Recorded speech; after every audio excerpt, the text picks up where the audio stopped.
came to Central Park, wanted to climb that tree that I was climbing in the last episode with Marie. And originally I had in my head that I was gonna climb the tree, holding the camera, and then sit up there and record this, but that didn't work out how it was supposed to. So my original intention was to climb all the way up this tree and shoot the rest of this video. But as I started climbing, I didn't feel too confident about it. The rain and it was a little slippery. One of these fucking Parks Department people comes around and having absolutely no idea about trees and interacting with them and interacting with your body. Motherfucker tells me to get out of the tree because I'm gonna break the branches. I think this asshole is about to tell me to stop. Let's see. Hi there. You gotta come down. Why can't I be in the tree? No, you can't be. Just break easy. No, I tested the branches. The branches are fine. Yeah, my brother. I'm sorry. Okay. Most people don't know what the hell they're talking about. And this is what happens in New York City. Shit, he's coming around the path. He's coming around the path. I think there he is. In his little fucking golf cart. We gotta hide from him. I think it would be funny if I was hiding up in the tree and then he comes around and doesn't see me. There's that saying, when life gives you lemons, you make a lemon fucking meringue pie, right? But then also it kind of forced me to go to other parts of Central Park that I don't usually go to.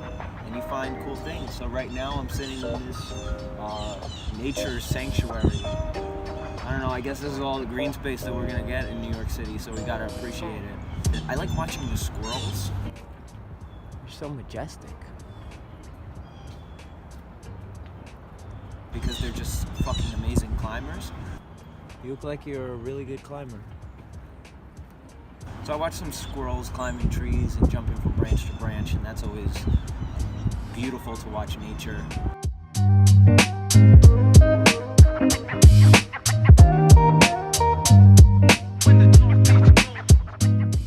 As you learn, I think it's very important to reflect. And writing is something that I've always loved. I've had numerous journals. You know, from hanging out with Marie, I really liked how she set up her notebooks. You know, I was like, oh, is that your movement journal? And she's like, no, this is just like my journal. I write about movement, but I write about anything. Everything goes in here. And I thought that was really beautiful because it's not like a separation between life and movement the same way there's no separation between mind and body. Everything is all one. So one thing will give you the perspective on something else and so on and so forth.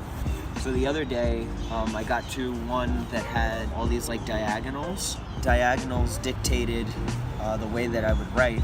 So I'll just read one thing from that session.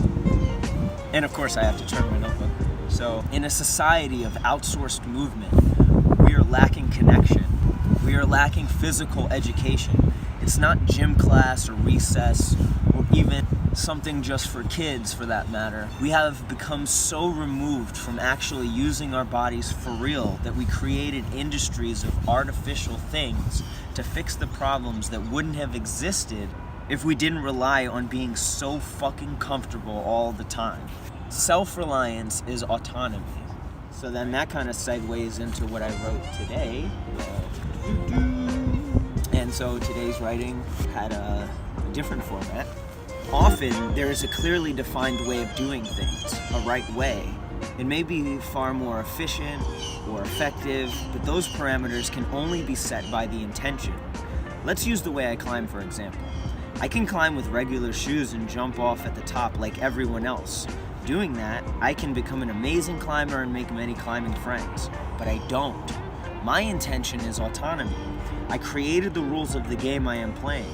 These rules are based on my philosophy. Simple. Then the next piece, and this bleeds over into everything. Musashi says, through one thing we learn 1,000. The way we do one thing, in theory, is the way we do everything. The lines are blurred. Lessons are universally applied. I have become the old man who speaks in riddles. The meaning only manifests itself through practice and awareness, aka experience and reflection. Marie has drilled these words into my head. Authority, authenticity, and autonomy. It is reflecting on and being honest about where I am. Taking ownership of that and living unapologetically through my actions, and guiding the ship not merely with the wind, but on the course I choose to sail. The destination matters less than the intention and the relentless effort. It is the pounding on my craft, the lessons learned, reorientation, then application, an endless cycle of intentional and persistent living. Deep and fucking profound, bro.